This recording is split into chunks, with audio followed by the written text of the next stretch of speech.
என்னால் முடிஞ்ச என்னுடைய உழைப்பு, இன்னும் என்ன வேணுமோ உங்களுக்கு என்ன வேணுமோ அதெல்லாம் வந்து நான் செய்ய தயாராகிறேன். அதே மாதிரி நீங்கள் வந்து அதே மாதிரி இந்த கிட்ஜெட்டு இதெல்லாம் நினைக்க வேண்டாம். கதை நல்ல கதையாக இருக்கா, அதுக்கு என்ன வேணுமோ அதை மட்டும் இது பண்ணுங்க. ஏன்னா இங்கே யாரும் பட்ஜெட்டில் இருக்கிறவங்க கிடையாது, நல்லா வசதியான ஆளுங்க நிறைய பேர் இருக்காங்க. அதனால் கதைக்கு என்ன தேவையோ அதை பார்த்து நீ செய்யுங்க. அதே மாதிரி செலக்ட் பண்ணுறதும் கரெக்டான ஆளுகளை வந்து புதுசாக நான் வந்து அவங்களுக்கு சான்ஸ் கொடுக்குறேன் அப்படிங்கிறதுக்காக நமக்கு வேண்டப்பட்டவன் அப்படின்னு தயவுசெய்து நினைக்கவே வேண்டாம். ஏன்னா அப்படி நிறைய பேர் வருவாங்க, யாரோ ஒருத்தர் ரெக்கமெண்டேஷன்லாம் முடிச்சுட்டுலாம் வருவாங்க. அதெல்லாம் வந்து அப்படியே அதை தூரமாக தள்ளி வச்சுட்டு மனசாட்சிக்கு இது கரெக்டாக வரும் அப்படின்னு சொன்னால் அதை மட்டும் செய்யுங்க. அது ஆண் பெண் யாராக இருந்தாலும் பரவாயில்ல. அதே மாதிரி கதை ஒரு தடவைக்கு 9 தடவையாக வந்து இது பண்ணி அந்த கதையை வந்து நல்லா உங்களுக்கு எல்லாத்துக்கும் சாட்டிஸ்ஃபேக்ஷனாக வந்து நல்ல டைரக்டராக வந்து வச்சுக்கிட்டு பண்ணுங்க. சொன்ன மாதிரி ராம்பாலாம் இருக்கான், என்ன வேணுமோ கேட்டு அவனுடைய அவுட்புட் என்ன இருக்கோ அதெல்லாம் சொன்னேன்னா அது தாராளமாக நீங்கள் யூஸ் பண்ணிக்கலாம். நானும் எனி டைம் நீங்கள் எப்போ வந்தாலும் நான் வந்து என்னால் முடிஞ்சது என்ன வேணுமோ அதை நான் செய்கிறதுக்கு தயாராகிறேன். ரொம்ப கிரி அப்படின்னு ஒருத்தர், அவருக்காக தான் நான் வந்தேன். அவருக்காக தான் வந்தேன்னா அவர் வந்து கூப்பிட்டாரு. சரி, இவர் தெரியாது எனக்கு, ஆனால் அவர் ஜீவா வந்து கூப்பிட்டாரு, கேட்டாருன்னு. ஜீவா வந்து சாதாரணமாக கேட்க மாட்டார், ஏதாவது கரெக்டான ஒரு இது தான் தான் கேட்பாருன்னா அது கோபி பாரியூர் அப்படின்னு சொல்லி சொன்னதுனால ஓகேங்க அப்படின்ட்டேன். அதுக்கப்புறம் தான் கிரி அவங்கள வந்து இங்கே தான் அங்கே சென்னையில் அங்கே பார்த்தேன். அதுக்கப்புறம் இங்கே தான் செஞ்சேன். கொஞ்சம் சோதிச்சிட்டிங்க பாட்டுக்கெல்லாம் பாட வச்சு. யார் இவரை, அது கரெக்டான விதத்துலேயும் இல்லை. அவர் ஸ்டார்டிங் இவர் ஸ்டார்ட் பண்ணிடுறாரு, அதுக்கப்புறம் அவங்க லேட்டாக வர்றாங்க. இல்லைன்னா அவங்க ஸ்டார்ட் பண்ணி இவர் லேட்டாக வர்றாரு. இன்றைக்கி இவ்வளோ நல்லா நடக்கிறதுக்கு திருஷ்டி கழிச்ச மாதிரி அவரை வந்து அது எனக்கு என்னன்னு தெரியல. அது ஏன் பாட்டு எடுத்துட்டு இப்படி சொல்லிச்சு.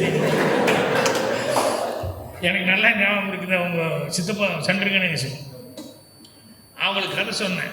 கதை சொல்லிகிட்டு இருக்கும்போது அந்த இடம் வரும்போது இவன் ஒன் சைடாக லவ் பண்ணிருக்கான், ஆனால் அந்த பொண்ணுக்கு புரிய மாட்டேங்குது, சின்ன வயசு அதை மறந்து போச்சு அப்படி இப்படின்னு போது அப்போ கிட்டாரெல்லாம் அங்கே வச்சுருக்கு பார்த்து அந்த ஃப்ரெண்ட்ஸுக்கெல்லாம் சேர்ந்து கேட்டாங்க, என்னடி இருந்தாலும் கிட்டாரெல்லாம் வச்சுட்ருக்கான், பார்த்தா அந்த மாதிரி தெரியலையே, நைஸாக கேடு, பாட்டு கேட்டு பாடுவான் நான் கேடு அப்படின்னு சொன்னோடனே உடனே பூர்ணிமா கிட்ட வந்து அந்த கேரக்டர் வந்து, என்ன நீங்கள் பாட்டெலாம் பாடுவீங்களா, இல்லை சும்மா கிட்டார் அப்படி இன்னும் மாட்டி வச்சுக்கிறேன், இல்லை எனக்கு தெரியும் அப்படின்னு சொல்லி சொன்னோடனே அப்புறம் இங்கே எல்லாம் ஃப்ரெண்ட்ஸ் எல்லாம் நம்ம நீங்கள் ஒரு பாட்டு பாடுங்க அப்படின்னோடனே இப்போது அந்த பொண்ணுக்காக பாடணும்னு நினைக்கும் போது இவனுக்கு என்ன லவ் இது வரைக்கும் சொல்ல முடியல, அது புரிஞ்சிக்க மாட்டேங்குது.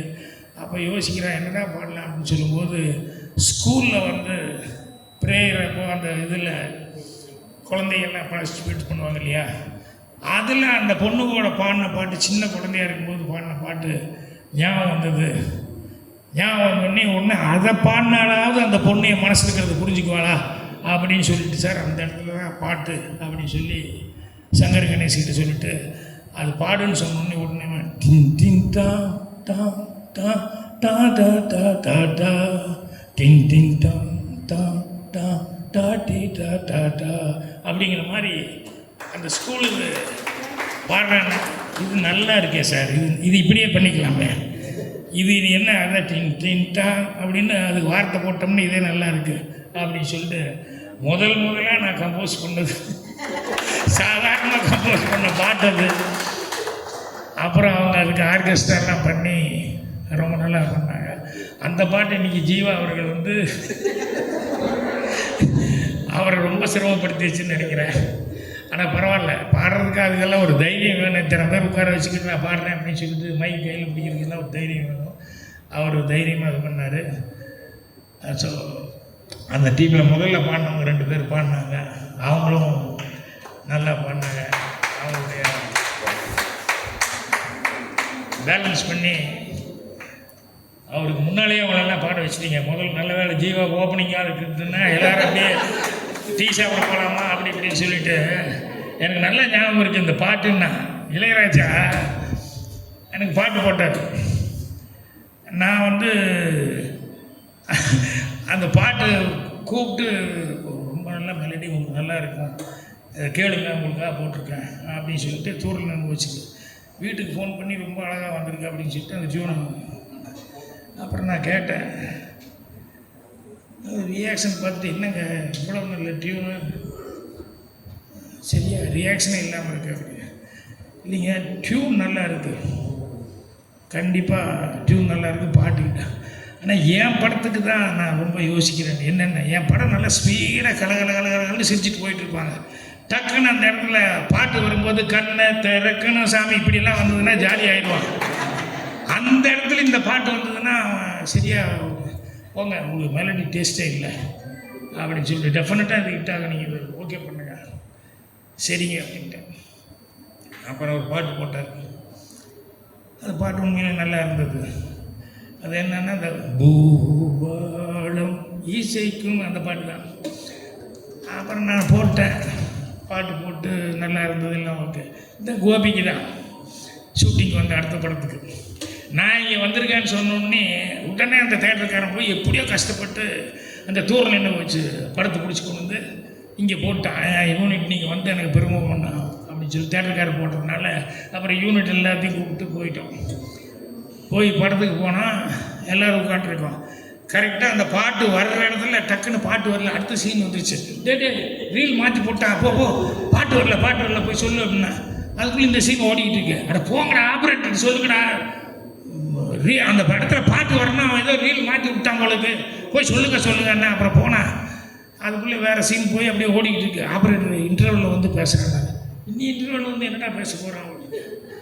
அப்புறம் இன்டர்வல் வந்தோடனே வந்து சார் தப்பாக நினச்சிக்காதீங்க என்ன, நான் படம் போட்டால் மேலே அந்த ஓட்ட வழியாக ப்ரொஜெக்ட் ரூம்லேருந்து பார்ப்பேன், எங்கெங்கெல்லாம் ரசிக்கிறாங்க எப்படியெல்லாம் ரசிக்கிறாங்கன்னு சொல்லிட்டு அவ்வளோ ஆனந்தமாக பார்ப்பேன்.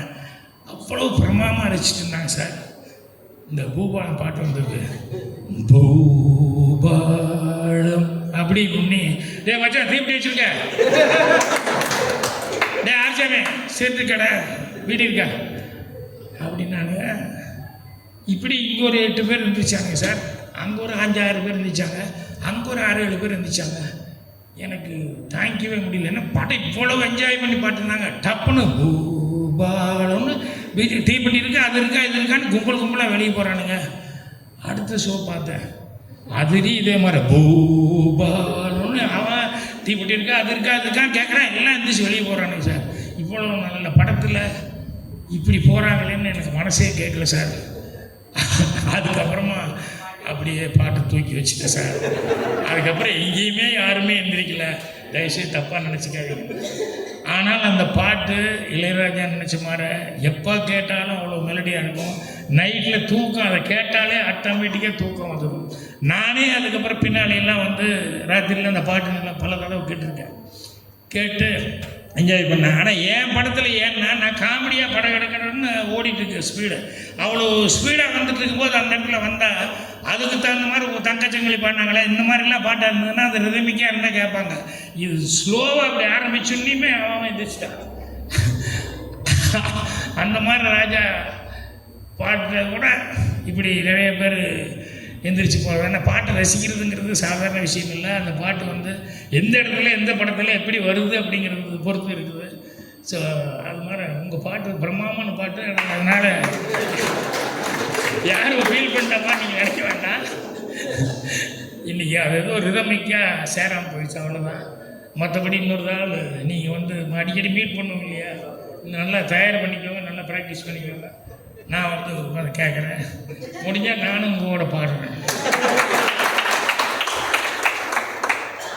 ஓகே, இந்த ஃபோக்கஸ் இது வந்து டீம் ஃபோக்கஸ் நல்லபடியாக வந்துடும் கண்டிப்பாக. இது முதலாக வந்து இவங்க என்ன கதை எடுக்க போகிறாங்க என்னன்னு சொல்லி கேட்டு அதுலேயும் நான் ஃபுல்லாக இன்வால்வ் ஆகி கேட்டுக்கிட்டு நான் என்னால் என்ன முடியுமோ செய்கிறேன். அது நான் சொன்ன மாதிரி முதல் ஹிட்டு ஃபஸ்ட்டு ஹிட்டே வந்து மிகப்பெரிய ஒரு ஹிட்டாக இருக்கணும். நான் நினச்ச மாதிரி அவங்க தாத்தா பேர் அதை வந்து மறுபடியும் ரிப்பீட் ஆகி கோபியில் எல்லாருமே கோபிக்கு வந்து, ஏன்னா நான் வந்து படம் இங்கே எடுக்க ஆரம்பித்தோன்னே படம் எல்லாம் ஹிட்டாக ஆரம்பித்தோன்னே இது ஒரு ஸ்டுடியோ மாதிரி ஆகிப்போச்சு. ஏவிஎம் ஸ்டுடியோ வாகனி ஸ்டுடியோங்கிற மாதிரி கோபிங்கிறது ஒரு ஸ்டுடியோ மாதிரி ஆகி தான் வந்தாங்க. தமிழில் மட்டும் வரல, தெலுங்குலேருந்து இங்கே வந்தாங்க, ஹிந்தியிலேருந்து வந்தாங்க. அதே இடத்துல ராசுகுட்டி எங்கே ஷூட் பண்ணேன்னா அதே இடத்துல வந்து இந்திக்காரனும் வந்து ஷூட் பண்ணிட்டு போனான். அந்த அளவுக்கு வந்து அந்த கோபிக்கு வந்து ஒரு மரியாதை கிடைச்சிது. ஸோ இப்போ தயாரிப்பாளராக உங்களுக்கும் அந்த மிகப்பெரிய மரியாதை உங்கள் டீமுக்கெல்லாம் கிடைக்கணும்னு சொல்லி என்னுடைய நெஞ்சார்ந்த நல்வாழ்த்து தெரிவிச்சுக்கிறேன். மற்றபடி அடுத்தது வெற்றி விழா, அதாவது அடுத்தவங்க ஆரம்பிச்சோன்னே பூஜையில் எல்லாரும் சண்டை.